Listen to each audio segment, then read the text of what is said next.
So this quote is from the original proposal that we made to the Education and Training Committee to the IFC funding. So what we really wanted to talk about during the workshop was the organizational aspects. We spent a lot of time talking about technical and other questions, but it's not just technology. To put in place a web archiving program with a lot of organizational communication questions. So we wanted to present different aspects, different organizational aspects. The workshop, the proposal came from the BnF, so we were basically going to base the presentation on how we work at BnF. We also had a contribution from the British Library and from two other institutions. And part of the proposal was that we were going to publish a report on the workshop, so that there was something tangible and concrete that could be useful for other IAPC members who weren't able to come to the workshop. Because it was mainly organizational questions, we thought that the participants would probably be program managers in web archiving programs, but it could also be curators or IT staff who are involved in decision making and organizational questions. As we're aiming to cover the whole workflow, I thought it could be useful for institutions who are just starting web archiving program, but it could also be for others who are already working web archiving, but perhaps there are changes or they're looking for new solutions, new ways of organizing the program. Quite an important point that because we were based a lot on the BnF and the British Library experience, we thought it would be mainly useful for national libraries, because we have quite a specific context. But we thought it could be interesting for other institutions as well, as a lot of the questions, as we'll see, are quite general. So we organized the workshop around presentations from the BnF staff. And we really wanted to present, have the staff who work on a particular question to present their work with specific examples. We tried to demonstrate the tools that we use, and also to have discussions with the participants on the questions that came up. The main workshop was over 4 days, which was based around the new National Library model of the BnF and the British Library. At the end of those 4 days, we had a wrap-up session to try and establish the lessons learned during the workshop, and also evaluate how it went. And on the 5th day, we had two other presentations from the Institut National de l'Audiovisuel and the Internet Memory Foundation. It was slightly separate from the workshop because they were very different models, so a lot of the questions that we had discussed in 4 days would be very different.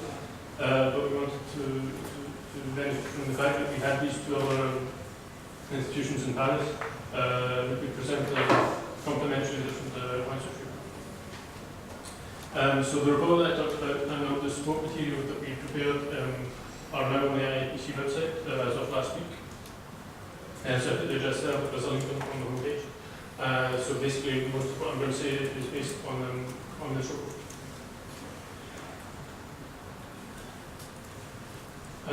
So that's a summary of the program. So each session was a half day. So we tried to have a logical progression. So we started with the introduction, where we had an overview of the organisation of the BnF, and also we asked each member each participant to present the context in the institution and why they were there and what they were hoping to get out of the workshop.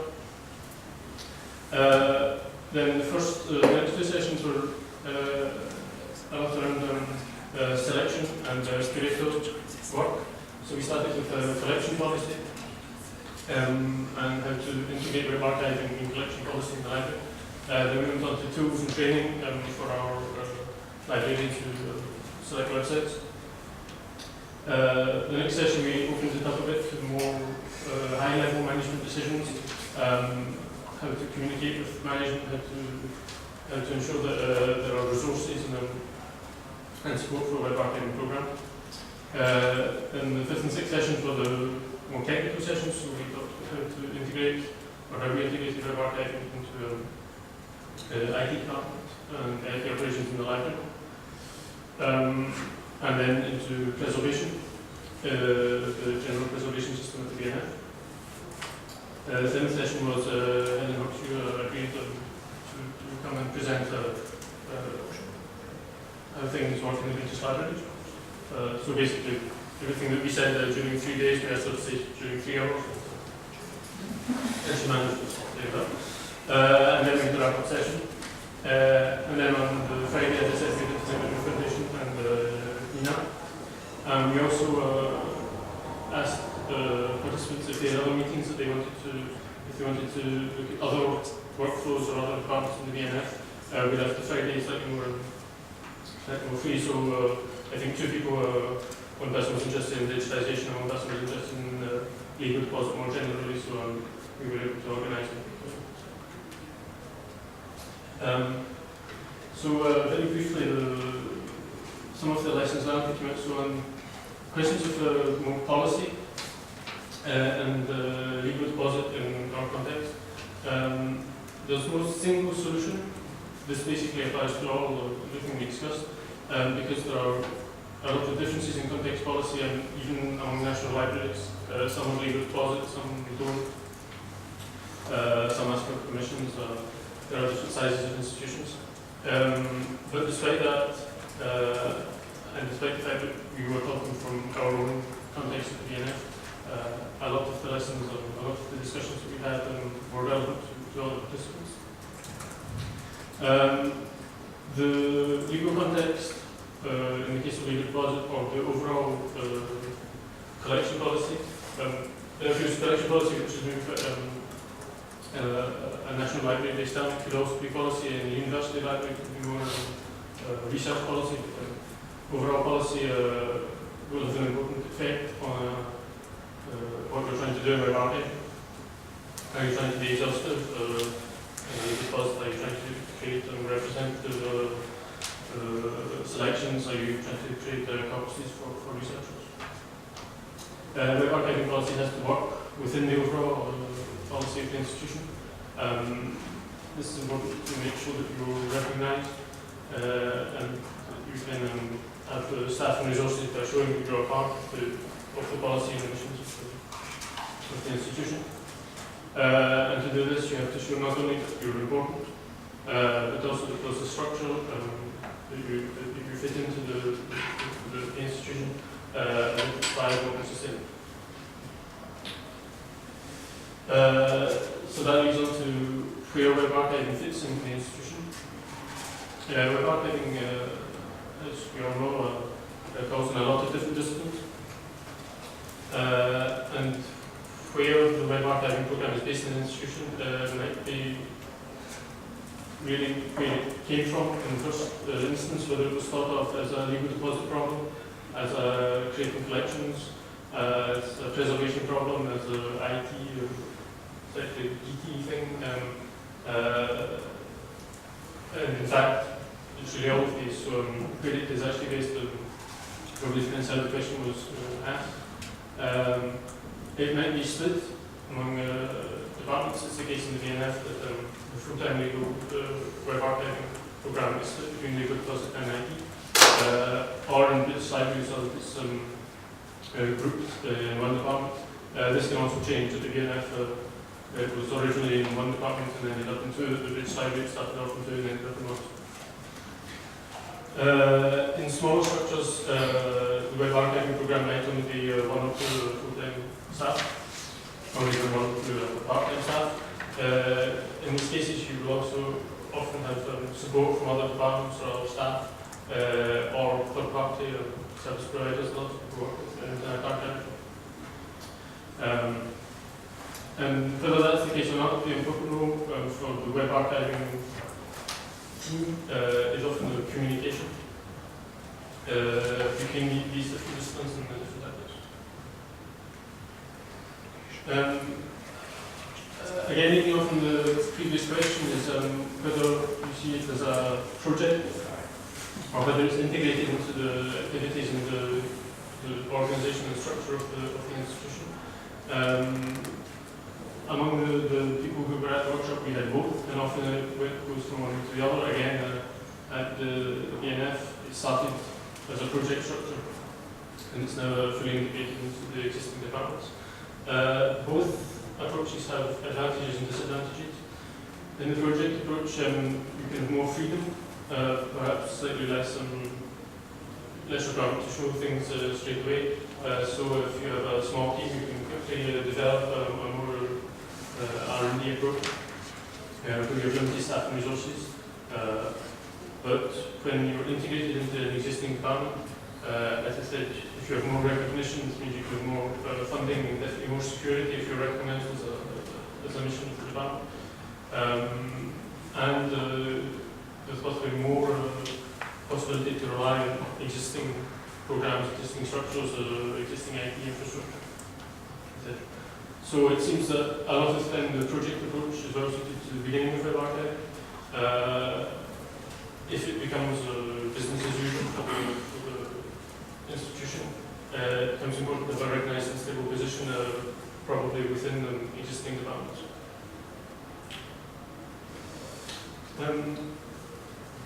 One subject that we discussed a lot was the role of content curators at the BnF in selecting material. I'm not going too much into detail into how we organise the BnF. This is all explained in the report and also an article that we did, which is also on the website, which explains our workshop. So in addition to our domain crawl, we have selective crawls, where the seats are selected by the librarians in BnF. And in addition to selecting seats, they're also involved in quality assurance and in promotion of the collections in the reading rooms. It's organised a network where each department has a coordinator, and we have regular meetings 4 times a year with these coordinators. We also have regular training sessions for all the content creators. The question can be how to motivate and engage content creators in this activity, where web archiving is often seen as something added on to all the other work. Again, if it's seen as business as usual, if it's recognised within the institution, that can help. And one interesting point that came up was the BnF. A few people remarked that we ask more of our content creators than in some other institutions. We don't just ask them to select seeds. They also define how we collect the seed and what frequency of crawling. And it was suggested that although this requires more investment and more training on the part of content creators, it means that they're more engaged in the activity, and this may actually help to maintain the network. As I said, communication is very important. So at the BnF we have this role of digital curators for the full-time staff web archiving, and we need to both be able to talk to librarians and to IT staff, and this is not always using the same language, so we need to be both of them. To have the recognition of the institution that I was talking about earlier, you have to talk to management as well. And the message that you have to give to management evolves over time. So I've very much simplified what Gilles has presented during the workshop. In the first period, you can be showing that web archiving is something important, it's something that we have to do. But even once that's accepted, you need to show that it's something that's possible to do, that it can be effective. Then we have the tools to do it. And once the archiving is in place, you need to show that it's sustainable over the long term, that you can maintain the collections and continue to expand. Part of communication, as I said earlier, there are many different disciplines and many different staff groups that are involved. So you need to coordinate among different groups, and try and enable each person to know their role, but also have an idea of the overall picture. And we also talked about the risk of staff leaving, particularly, as I said, in small structures where there's only one or two people. But even in larger structures, the web archiving is a specialized area. Often the knowledge and skills are based in just a few people. And if one person leaves, it can mean that you have to start everything from scratch. So again, communication and training, also documentation of what's been done to make sure that what's been put in place is sustainable. Finally, the workshop was based on organizational questions, and we deliberately left aside a lot of the technical questions. And despite this, these questions came up a lot. And we saw that the technical questions, and we've seen this again this week, are very similar in different institutions. It's how to crawl, what tools to use, and how to collect RSTOP content, subscription content, how to provide access. These are very much related to organizational questions, because to solve technical questions you need funding, you need resources, you need to communicate, and especially if there are problems, there's the need for communication. So although we slightly separate the technical and organizational aspects, if the organizational structure is there and is strong, it should help in dealing with the technical aspects. So that was the lessons learned. So quickly I'll just do a few points that came up in the evaluation. And these are also points that I'm hoping that we can discuss in the second part of the session. So we had the last session, we had a discussion where people could give their opinions about the workshop, and we also did an anonymous questionnaire afterwards. So that's we asked questions about the general organization, so basically everyone was happy. I've taken a few quotes from the anonymous questionnaires to show some of the strength. One was the comment that even though we were based very much on the BnF's experience in a very specific context, it was still useful, even for people from a very different context. I think we tried to have a wide-ranging program that covered the whole workflow, and as I said, a lot of the questions are common, so people find it useful. So that's also the second point. People were very pleased by the fact that we based that around the people who actually do the work.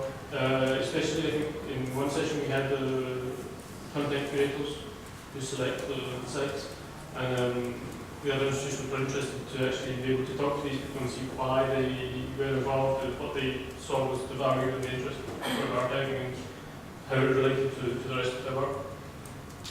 And found that the structure we put in place was well organized and easy to follow.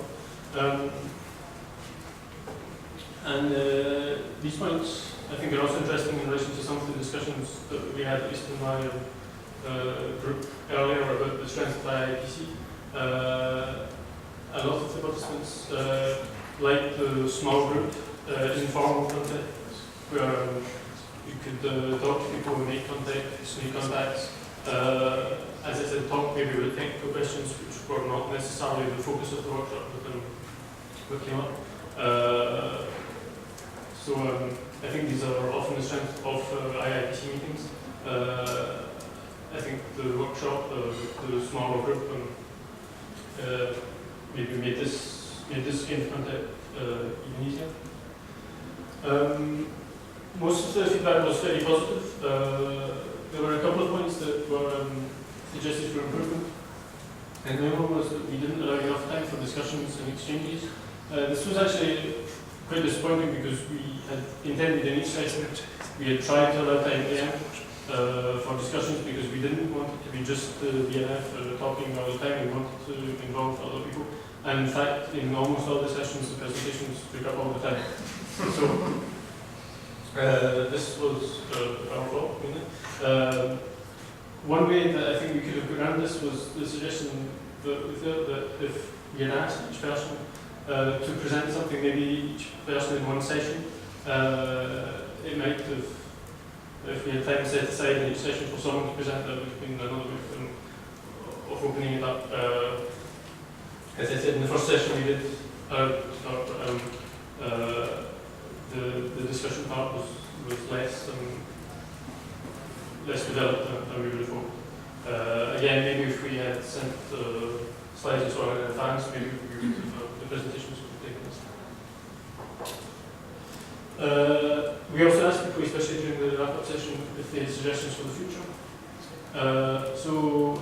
What they thought of putting on this kind of workshop or other kinds of workshop. I thought that the kind of general workshop, like we did, was useful for those who have said that you can meet other colleagues, get ideas. A couple of people said it's almost like a training session. We didn't really plan it as a training session, but because we cover a lot of different aspects, it covered a lot of the basics of archiving. It was suggested that because it was generalist, it could be interesting to treat some subjects more in depth. Maybe some of the technical questions that we mentioned earlier. So either have workshops that are really based around crawling or access or quality assurance, or within a more general program as we had the focus sessions. If we had focus sessions, we could imagine having parallel sessions for curators and IT staff, although that would involve a larger number of people, more people. Most of the institutions that sent people, we sent one member, I think there were 3 that sent 2 people and the rest was subcontracted.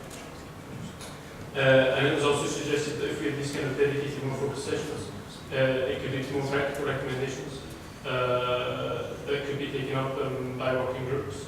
Again, as we saw earlier, this could be the kind of place where ideas for project groups, as we mentioned earlier. So I think we've been slightly long on our time, so if there are any questions, we will be having a discussion later. Are there any questions about the workshop that we organised before I pass on to Rebecca? Did you, as an organizer, get interesting information by the audience of interesting feedbacks concerning your content that might be helpful for you as an institution? Yes, I mean, I think a lot of it was, as often in IPC meetings, just meeting people, finding out how things are done elsewhere. We learned a lot at the British Library from their presentation. I think it was one thing, we did an internal evaluation as well, and it was one subject that came up that possibly for us as an institution, we didn't get a very concrete effective. I think we got a lot of goodwill, we met a lot of people, we got a lot of interesting discussions. Maybe as definite points to change in our structure, we didn't get that much. But I think for the institution that hosts it, I think it's interesting it's a way of seeing it. So also from a selfish point of view for the BnF, because we hosted it and we didn't have to travel. So it's one way of, we've been talking a bit earlier about funding problems and difficulties in travel. It was one advantage because it was based at BnF and people came to us. So we could see it. And then one benefit we got from this thing, it's a lot of work, but we managed to get people that normally never get directly in touch with IPC, curators or some of the IT staff were not part of the core team but contributed and came. And the challenge was to have them speak in English. But it was very good for our team building and visibility because they felt very flattered that we asked, and normally they wouldn't meet international colleagues. So I think that was a good thing for the project internally, politically and stuff. And another advantage was we known the IPC website, there's an article that we wrote on our workflow because we decided we didn't want to spend too much time talking about the technical or the way we work at BnF. So we put it in an article that we gave to the participants in the Open Education Online. And that was really useful for us to set out all of the stages of our workflow and all the tools that we use.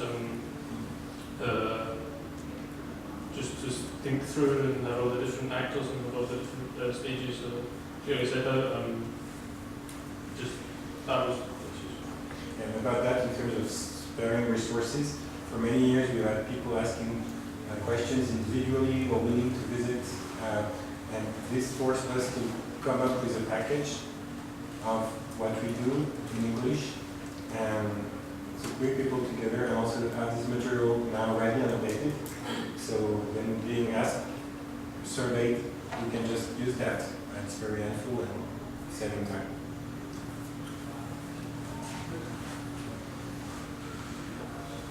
My name is Brenda Zayama.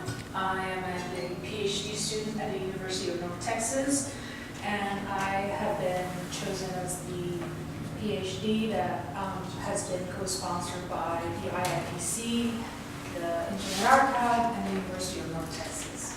So I'm going to talk a little bit about what the IIPC PhD sponsorship program is about and how it's kind of worked so far. Okay? So the goals of, let's talk first about the goals and about what this was. So the first is, one of the first goals was to further research in this field, which means we wanted to advance and kind of and promote kind of research in the field of web archiving, okay? And we also wanted to, another goal was to provide the field with more highly skilled and knowledgeable people. So kind of to train this upcoming generation of web archivists who are going to provide leadership, solve our problems, and guide the development of new tools and services. So kind of building it out of the ground, training people, right? And we also wanted to build capacity in the academy to train and prepare future researchers and faculty members to address the multifaceted challenges of web archives. Now, notice there are two important differences between the last two. The second bullet really talks about practitioners, the practice of web archiving, harvesting, collecting, selection, the skills necessary, the technical skills, the curating skills necessary, whether you carry out web archiving in a university library or at a national level or in any other institution, right? But the second one has, the third bullet has to do with academia and maybe possibly establishing web archiving as an academic discipline that has conferences, that has research areas, that has research actually going into it, funding. So just keep that in mind, that it's kind of a two-pronged approach. Okay, so before we get into that, let's talk about the process. So this was, I think, put out in 2011, if Kathy was okay, 2011? Yes. And so there was a call for people to apply, and at the time I was working at the National Library of Spain, or the BNE, and my boss was Mar Perez Murillo, and I would like to thank her for writing me a very nice recommendation letter. Okay, so I applied, and at the time I was working at the BNE, and I was actually working on web archiving as part of their web archiving team. I was also doing other projects, usability, webometrics, search engine optimization, and things like Wikipedia, but I was also I was part of their web archiving team, okay? So my background is human-computer interaction, and that's where I have a master's from. I studied at Carnegie Mellon and the Georgia Institute of Technology. So I applied, and I was lucky enough to be chosen to have that opportunity. And I accepted, and let's talk more about what the elements of the program are. So the first thing is you would have to pursue a PhD in information systems from the University of North Texas College of Information, okay? So the elements of this is that you're going to be pursuing a PhD and doing the coursework and the dissertation thing, and you're also going to be provided with, the COI will provide you with a 20-hour-a-week paid research assistantship, okay? Now, as a research assistant, my work is to be at the UNT libraries and work in the digital projects unit. Now, the digital projects unit at UNT does web archiving, especially, and our area of expertise is government websites, specifically. That's our, we also take other things like work on the end of term, Olympics, and we also crawl the UNT, our own university website. But that's what we work on. We work on web archiving. Okay. So during the academic year, I am a research assistant. I'm a student, and I'm also a research assistant for the libraries. And during the summer months, I'm going to be having an internship with the Internet Archive. Now, this is a 3-year effort, right? So keep in mind that the academic year for me is almost over. So I end in May. So soon I hope to be able to go for the first time to the Internet Archive. Okay? So the opinions that I'm going to voice later has to do with my experience so far, which hasn't been that much because I haven't really finished out the year, my first year yet. Okay? So let's talk about some numbers. Okay? So this is the yearly, let's talk about the raw numbers and the cost of this. So the yearly compensation rate for your research assistant work, which is about $18,000 for 12 months, and this is provided by the College of Information. This is the gross amount, this is before taxes. Now, a graduate assistant tuition scholarship that covers tuition and mandatory fees. That means this is not money that is paid to me, this is money that if I register for a course, when I'm doing my coursework, it means that UNT pays for my classes, okay? And it's actually very significant because I know that you all come from different parts of the world, but education in the US, university education, can be really expensive. So this is actually quite a significant amount of money. And then there's a yearly stipend of 7,000 euros from the IFPC. It has been provided in 2 installments, and it's to help me balance the cost of the rest of the things. Okay? Okay. So let's talk about what the PhD program, when we talk about the PhD program at UNT. Now, I know that from my experience, I think the PhD experience, the doctoral experience in American universities differs quite a lot from the European model, and that probably differs a lot with the Asian model, so I wanted to talk about what a PhD implies and the things that you have to do. Well, first of all, there's coursework, right? There's this total of 60 credit hours. So this can take, 60 credit hours, that takes you about 2 to 2.5 years to complete, okay, your credit hours. And you can choose to take courses over the summer if you have those available to you, okay? And so some of this coursework is required, is part of is in information science, is kind of the core, and then there's also electives that you take that are geared towards your area of research interest, okay? And you also take courses in, say, research methods, quantitative methods, qualitative methods of research, okay? Then there's your qualifying examination.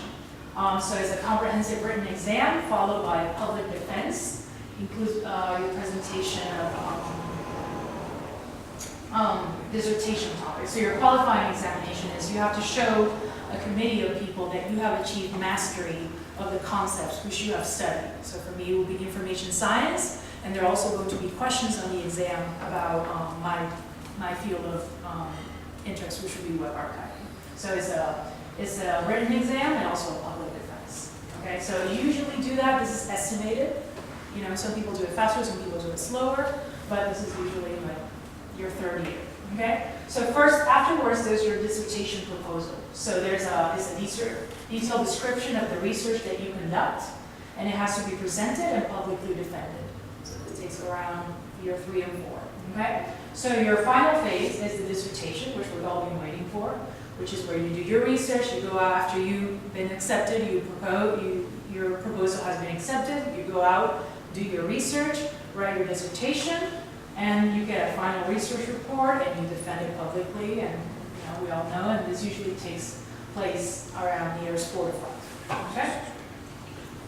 So let's talk about what worked well. Okay. So apparently, so far, I also have to thank William Moen, who's my advisor at the UNT College of Information, because he provided some of the information for this presentation. And so far what I heard from him was that the application process worked well. I don't know if Kathy has more opinions on that subject. So the disbursement of funds from UNT and IFPC went fairly quickly. At first IFPC was a bit, it lagged a little bit, but now it's going very quickly because once you get it set up, it's automated. So it's actually, for example, this semester I got the funds very quickly. Also my experience as a research assistant for UNT libraries has actually been incredibly positive. I have learned a lot, and I've been in contact with really wonderful people at UNT who have really helped me to kind of develop as a web archivist. Okay? What has not worked so well? Okay? So just keep in mind that this is my experience so far. I haven't completed my first year. You know, maybe you ask me this in like a year and I have something different. But first of all and this is what really gets me, is there's a lack of curriculum specifically tailored to acquiring web archiving skills. And I am not sure that this is a problem at UNT. This is a problem everywhere. You know, I'm not sure that I can go to, I don't know, the University of Chicago and say, hey, I want to be a web archivist. Could you please, hey, where's your web archiving degree? Give me your web archiving curriculum. How many courses do I have to take to get to become a web archivist? You guys have a master's, is it a PhD? So there's no curriculum, there are no courses established, right?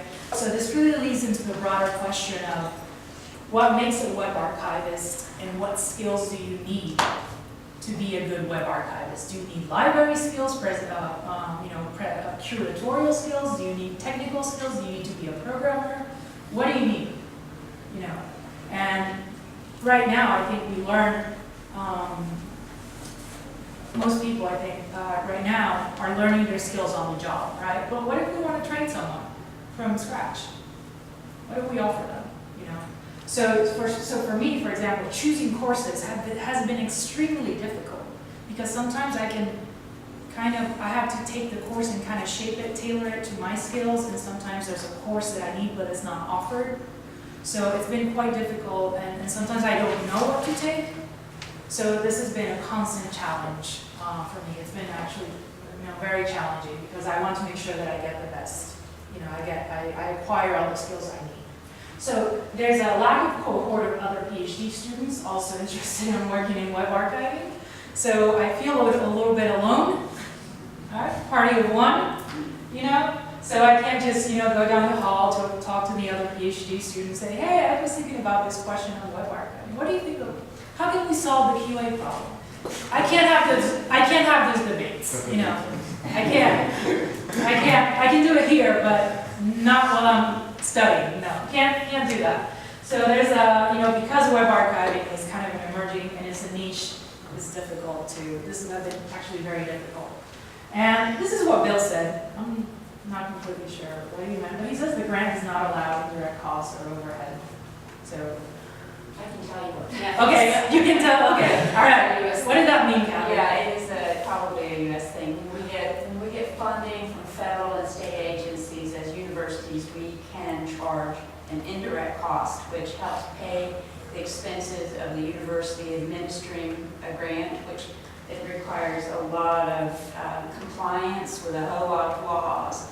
And this does not provide for any indirect costs. So, all of it is going directly to support Brenda and her program. So it doesn't cover any of the other kinds of costs that the university has in administering this. Okay. So thank you so much for covering that up. It's very administrative things that I don't know much about. So my progress so far. So what have I done this year? So obviously I've been taking courses, trying hard to tailor everything to web archiving and get experience. So what have I done? So first of all, there's a proposal. I submitted a proposal to the IIPC steering committee, and it's for a web archiving journal. I think that this is going to, if we initiate a web archiving journal, this is going to help further research in the field. It's going to help build a community of researchers who are actively trying to seek solutions, and we're going to see publications, like actual journal publications rather than technical reports or great literature, but things that are structured, they have a research question, a methodology, and I think this would help it become kind of a respected discipline within academia. So if you're on the steering committee, vote yes. Remember to vote yes, okay? So I'm working on a bibliography of web archiving resources, right? So this is supposed to be especially on web archiving research. Right now I'm done with the first draft. I'm looking for reviewers, so I want to make sure that I did not miss anything. So if you are interested in it, I have copies of it, or send me an email. If you want to look at it, make sure, maybe if you yourself publish something on web archiving, make sure that I didn't exclude you. Make sure that I included your paper. That's why you should review it. So I'm thinking, so I have that. I have been working on quality assessment. I made a presentation earlier this morning about QA. So currently I've been emailing people and things like that, and we're currently including our survey. So hopefully when the survey is over, I'll be able to release the research report as a white paper and things like that. So I've been working on these 3 things. So I have some possible future research projects that are currently in my head. They involve web archiving and using machine learning techniques for web archiving, and kind of exploring kind of the user perspectives of what they perceive information quality is in the web archive. Okay? So some things to think about to throw out when we have a discussion. Web archiving curriculum, anyone would like to design that? Closer ties to educational institutions, I think we need this, I need this. The length of funding, I have funding for 3 years, but the PhD, as I said, usually takes longer. And then there's, Bill said something about the proportion of UNT/IIPC funding. Okay, so what proportion is provided by UNT, what proportion is provided by IIPC. So thank you. I'd like to thank you all. Please contact me at this email address, or any comments, questions, opinions. Feel free. Want to review the web archiving bibliography? Please let me know. So that's all I have for you. Thank you. Thank you.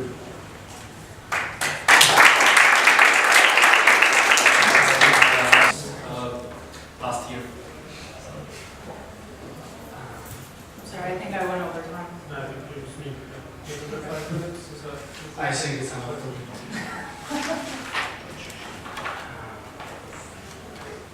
So, actually, I never thought I would do StaffExchange before, but Aaron contacted me over lunch, I think last year, if I'm interested into this topic.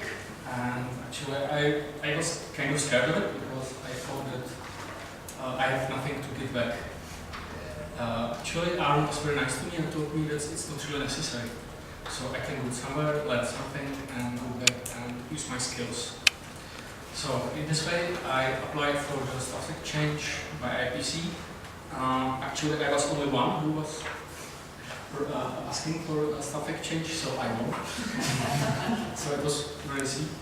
Actually, it was also in Internet Archive, which is in San Francisco, which I really like, and it looks great.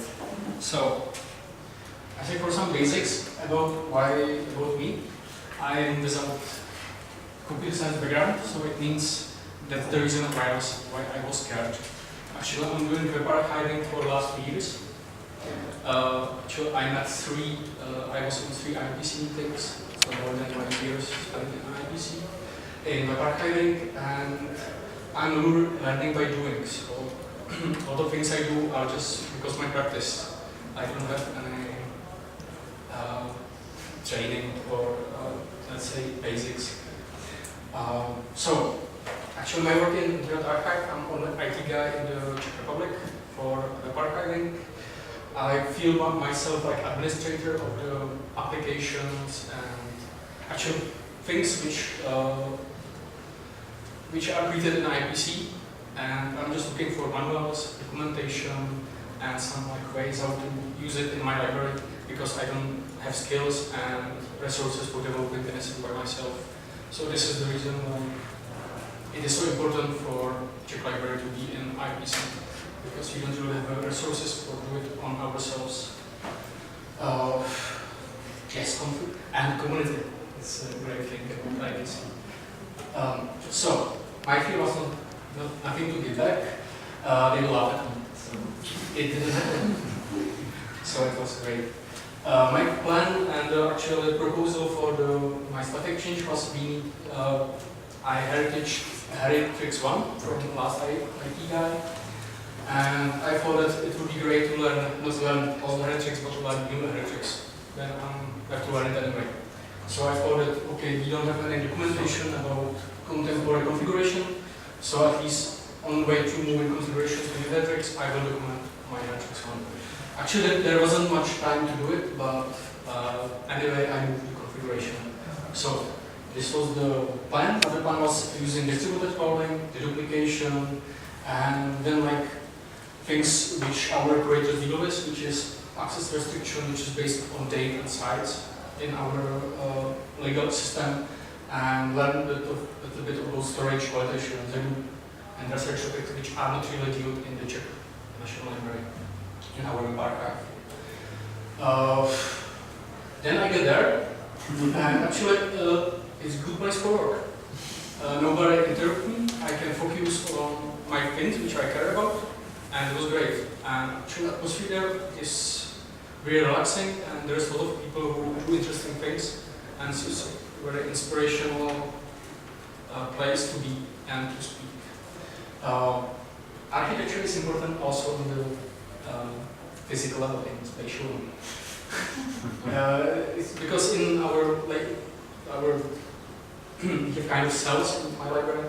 So you have a small cell, and you're like with your colleague, like in the cage. So you work there, and you have a nice view from outside the window. But in the MartinKrpan, you are part of a big open space, and it's a really good place for working. So in the end, my StaffExchange was only for 14 days, but I take like 14 days free, vacancies, or how do we call it, holidays. But actually, I stayed for whole months in the archive, and thank for the Chris for this, because I can still work on my things during the day, and I can go at night to San Francisco. It was great. So I really enjoy this opportunity to focus on my things, which I don't have time in my library because I'm doing a lot of other things. So, result. My configuration has been migrated, and now it's kept on GitHub. So, one of the things, I'm still working on the final report from my stay, but there is a documentation how my configuration registry has to be created.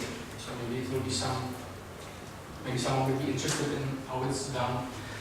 I did just distributed crawling with the duplication. I still have some questions about how it really works. So there's the things I should discuss with Aaron and the guys from the Internet Archive. And it was kind of good conversation, especially moi, and it was great. There was less technical results. Actually, we find there is a solution how to deal with, let's say, dates and the source file, source URLs. So we find a solution that we can kind of do our own access system, but I didn't find not much documentation. So this is something I'm trying to do now, and I think I will again try to contact the Wayback mailing list. So it will be a lot of work there. QA, I didn't find any solution for quality assurance, which was kind of, but I don't also have the time for it. So I think most of my time I really work on the metrics, and this was the most important part. And this was kind of question which was like, is there any like easier way how to do it? And I don't find anything like this. So it needs much more time. And yeah, it's another realizations in framework is not only Biglatin. I tried to work with Biglatin, so some like basic things for my plan to introduce researchers into our library, and realization that Hadoop is not as cheap as expected for me. So this is another plan which I have to do. So in this state, I need to finalize qualified case study of the migration of Heretics 1 to Heretics 3. I need to implement Wayback Erasal Access, which is the module I needed for sorting people into the groups and give them on a certain source. And my internal plan is, which was kind of based on all these meetings in IPC, was creating, preparing our web archive for researchers, which I think is really the future for what I see as a future for our web archive. And last part, actually it was based not on the Internet Archive but on the BnF. I kind of